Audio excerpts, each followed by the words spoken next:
no caminho eu explico.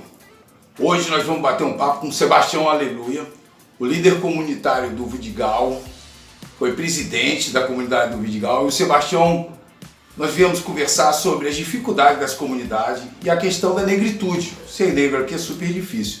Então, Sebastião, vou te agradecendo a sua vinda, muito obrigado. Eu que te agradeço, Paulo, tá?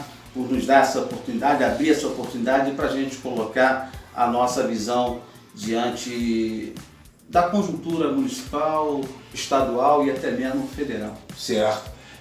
Eu conheci o Sebastião na União das Favelas, numa reunião que eu estou frequentando com ele. Eles estão me ensinando muito e o Sebastião, na sua fala, me impressionou muito. Então, eu o convidei para vir pro Vem Comigo no Caminho Explico. Então, Sebastião, eu te pergunto, além da questão das dificuldades que você colocou lá, aquelas básicas, saneamento e tal, o que você pensa que efetivamente falta da nossa parte aqui, do pessoal do asfalto?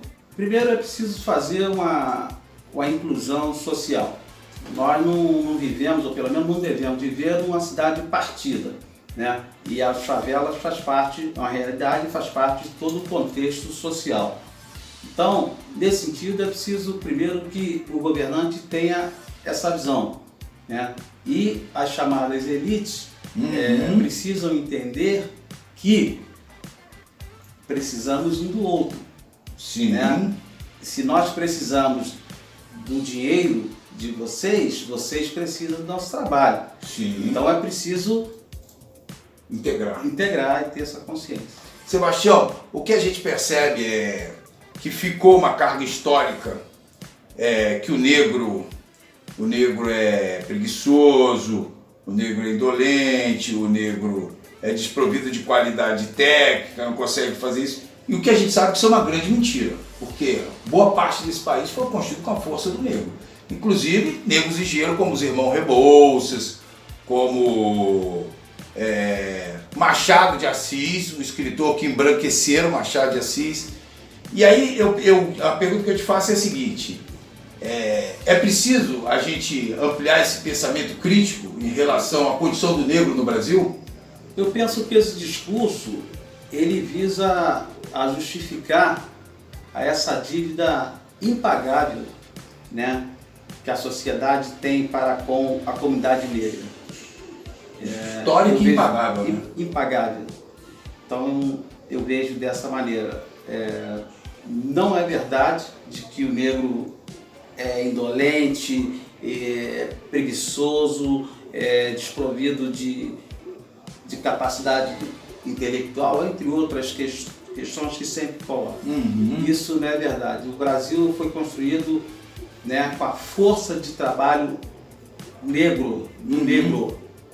Então nós demos nossa contribuição, nossa força de trabalho para construir um país. Certo. E aí eu vou fazer aqui uma analogia, né? Tem uma festa, todo vai construir um bolo, vai fazer um bolo, todos põem a mão na massa para que esse bolo cresça e na hora de dividir, uns levam um pedaço, uma fatia generosa e nós ficamos com o farelo. Sim. Eu não vejo como uma sociedade funcionar dessa maneira. Eu não vejo como dá certo uma sociedade com esse tipo de visão. Eu vou ler um texto de um pensador, um texano, um americano, do lugar de brancos, o Charles Mill. Charles Mill dizia, ele morreu jovem, aos 45 anos, ele dizia o seguinte: toda pessoa branca, queira ou não, é beneficiária do racismo, independente de sua vontade. Mas nem toda pessoa branca é necessariamente signatária do racismo e do contrato social que lhe impõe. Então, eu vou pedir, em cima dessa fala, dessa frase do Charles Mill, eu vou pedir que o Sebastião nos dê uma analisada em cima disso. Sebastião, por favor. Eu gostaria de primeiro deixar claro que eu não prego a luta racial, né? Na verdade, eu prego a harmonia entre negros e brancos, entre os povos, porque na verdade todos são iguais. Sim. Ao descermos o túmulo, igualamos todos, são iguais. Então eu prego a harmonia. Agora, nós não podemos perder de vista, nem ignorar, de que tem preconceito racial no nosso país. Né? Sim. E agora, com a ascensão da direita ao poder, da extrema direita ao poder, as pessoas, os racistas estão saindo do armário. Né? Então, para a gente combater isso, primeiro nós temos que reconhecer que isso não existe no nosso país. Sim. É lamentável, mas é uma realidade que a gente está vivendo agora de uma maneira mais... Até que, enfim, os racistas deram as caras, né? Porque o tempo todo eles estavam lá, enrustidos, de alguma forma jogando contra, né, a comunidade. E, Sebastião, eu me lembro de uma vitória clássica de vocês no meados dos anos 70, a ideia de remoção lá do Vidigal. Você pode falar sobre isso? Sim, foi uma luta que ali provou, né, a unidade do povo do Vidigal, né, lideranças, comunidades, dona de casa. Foi uma luta muito árdua, né, contamos na época com a ajuda do então cardeal Dom Eugênio Salles. A ideia do governo era nos remover para a favela de Antares, lá em Santa Cruz. Antares, Santa Cruz. Então, nós arregaçamos as mangas, fomos à luta. Foi uma luta boa. E vencemos. O Freud diz que quando você chegar ao fim da sua vida e olhar para trás, o que mais vai valer a pena foram as lutas. O Freud diz isso. E Sebastião, e aquela luta por trás tinha especulação imobiliária, né? Porque o Vidigal está num lugar super bem situado. Sim, o Vidigal sempre foi muito cobiçado, sempre teve uma especulação ali em cima daquele pedaço de terra. Teve no passado, tem agora. Sim. E acredito que haverá no futuro. Né? É claro que o método usado no passado é diferente do que está sendo usado agora. Sim. Agora tem um nome aí chamado gentrificação. Travestido, vem com uma roupinha nova. Não vem mais montado a cavalo, tropa de choque. Não é mais isso. Mas, de maneira... a verdade é que sempre estão lançando ataque e nós não podemos baixar a guarda. E o que nos parece é que a elite diz assim, não faça mais daquele jeito truculento, né, encrudecido, mas vá de um outro jeito, mas faça. Faça. Nós precisamos daquele espaço para ganhar dinheiro ali, né, fazer construção, especulação ali. E, Sebastião, uma outra coisa que eu queria colocar é que o Sebastião tem um outro viés. Ele acredita que as necessidades básicas da favela de luz, saneamento, tem que ser atendido. Claro que tem que ser atendido, as pessoas têm que viver com um mínimo de dignidade. Isso não tem que se discutir. Entretanto, ele acredita que a integração social é o que efetivamente vai agregar. Eu penso que é uma maneira também de diminuir consideravelmente a questão da violência. Né? Você levando qualidade de vida, infraestrutura para as comunidades.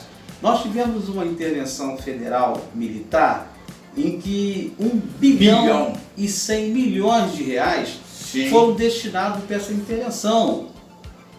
Qual centavo que foi investido no social? O que efetivamente agregou para a comunidade? Nas comunidades. O que foi investido dessa montanha de dinheiro? Eu não me lembro de nada. Eu não me lembro de nada. Nada. Então investiram esse dinheiro em carro, homens e armamentos e tal, fazendo crer que a violência se combate com homens e armas e carros. Entendeu? Foi na época da votação, o Rio votou mediante uma intervenção militar. O Rio estava sob intervenção militar naquela época, teve votação, se não me falha. Sim, não é? Foi isso mesmo. Então, quer dizer, gente, é uma visão minha, a meu juízo, equivocado. Sim. Então, e tem uma coisa que eu reparo, Sebastião, nessa luta que o Estado faz contra o povo, que nós somos todos cariocas, isso não deveria de maneira nenhuma estar acontecendo. Há um grande equívoco nisso, e nós os cariocas estamos ali, catatônicos, pasmados, olhando essa barbárie, achando que isso é uma ópera. Isso não é uma ópera, gente. Isso é vida real, tá? O pessoal da comunidade está sofrendo de forma real, o pessoal da comunidade está sendo trucidado. E a pergunta que eu sempre faço, Sebastião, que eu não sei se você... Quem vende essas armas para esses jovens? Quem são essas pessoas que vendem um fuzil? Quem é o cara que tem dinheiro para trazer 100 fuzis, 20? Como ele chega na comunidade? Quem vende a droga pro jovem lá da comunidade traficante? Quem são essas pessoas? Porque o rapaz da comunidade, Sebastião, é o retalhador, é o varejista.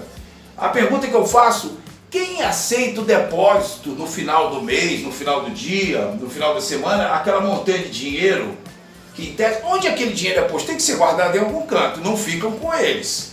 Alguém aceita esse depósito aí. Essas perguntas é que nós temos que fazer. Não adianta ir lá na ponta achar, né, Sebastião, que vai fazer higienização, que isso não vai funcionar. Nós, como cariocas, eu sou um quinquagenário, já conheço essa história e não funciona.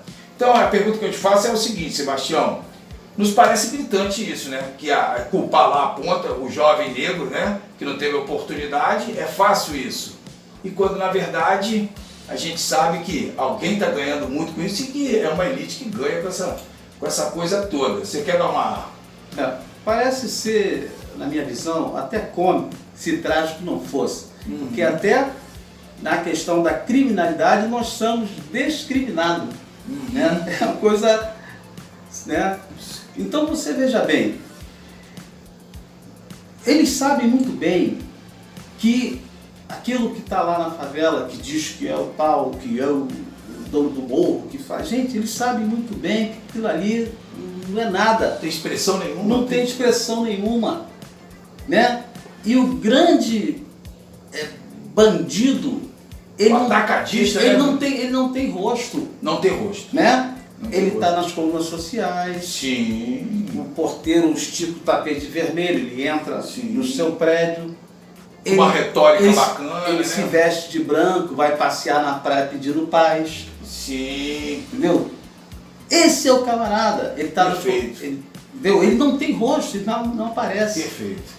E aquele que está lá, coitado, é uma peça de fácil reposição, que no meu entendimento está sendo usado. De fácil reposição, que é um ser humano. Você sabe que hoje, desculpe abordar esse assunto, sim, vamos eu lá. sou a favor da descriminalização das drogas e até mesmo da liberação das drogas. Né? Porque eu penso que as cadeias, né? O sistema carcerário brasileiro, ele está superlotado, né? A polícia, ao contrário do que esses programas sensacionalistas procuram passar, de que a justiça não prende e tal, que as leis são brandas, isso não é verdade. Desmistificar isso. A justiça prende muito, prende mal, mas prende muito. Sim. O exemplo disso é que as cadeias estão superlotadas. Sim. Então, eu penso que a descriminalização das drogas ia ter um efeito prático no seguinte aspecto: ia diminuir a população carcerária e quebrar as pernas desse comerciante. Que na sua maioria são jovens e negros de comunidades que estão lá encarcerados, talvez sendo pego um pouquinho de droga e de repente botaram mais, encoradaram com traficante, enfim. Ia acabar com a corrupção policial no que diz respeito às drogas, porque não é mais crime, não tem acerto com ninguém, não tem que dar mais propina, né? Ia desviar esse grande efetivo policial que está combatendo as drogas, guerra às drogas, para funções mais até nobres, para crime contra a vida. Contra a vida, sim. O crime de pedofilia. Sim, investigações, né? Em todas o crime contra a mulher, sim, que tem crescido bastante. Feminicídio. É o próprio feminicídio. Então, e humanizar a polícia também, né? Sim. E essa coisa ia ser rompida, essa coisa da truculência do combate, do fogo cruzado ia ser rompido e os dois lados vão ser beneficiados. E há um ingrediente de hipocrisia nisso tudo. Porque o que acontece? O cigarro mata mais que a cocaína. O álcool mata mais que a cocaína. Mas é glamorizado. Aí vende ali, tem propaganda lá na televisão e tal. Os barbitúricos, os calmantes, estão todos aí. A droga eu passei a entender que não é problema de polícia, é questão de educação e saúde. Não é problema de polícia. E o usuário é problema de saúde pública, também não é problema de polícia, né? A polícia poderia ser usada para coisas bem mais nobres, e fica nisso. Agora a gente conclui que tem sempre alguém por trás se beneficiando desse caos todo que está implantado aí. Sim, né? Isso interessa a alguém, com certeza interessa. Sebastião, eu vou te agradecendo, meu amigo. Hoje, gente, não falamos de livros, mas o Sebastião é uma história viva, estamos aqui com ele. Eu vou te agradecendo, Sebastião. Obrigado por você ter vindo aí, sua paciência. Eu é que te agradeço, em nome da comunidade do Vidigal. O Sebastião me convidou, eu fui lá naquela escola logo na subida direita do Vidigal. O Sebastião me convidou para ir no Vidigal. Aceitei o convite, vou lá comer um churrasco com eles, conhecer a comunidade. Gente, vem comigo, vai ficando por aqui. Sem vocês eu não consigo. Deem o like, compartilhem, inscrevam-se, tá? Mantenham-se firmes no propósito de vocês. Forte abraço. Quer falar, Sebastião? Só mais uma palavrinha. Diga. Eu falei em nome da comunidade Vidigal. Eu falo isso com muito respeito, né? Pela questão da minha relação com o Vidigal, com aquele pedaço de terra. Sim. Eu fui presidente da associação, hoje não sou mais, mas eu continuo na minha militância, que eu acho que isso não vai parar nunca. Tamo junto, Sebastião. Tamo junto, meu brother. Vem comigo, Sebastião. Aleluia. Figura, entendeu? De expressão no Vidigal e tá aqui com a gente, deu essa cancha. Obrigado, Sebastião. Muito obrigado. Tamo junto. Sempre.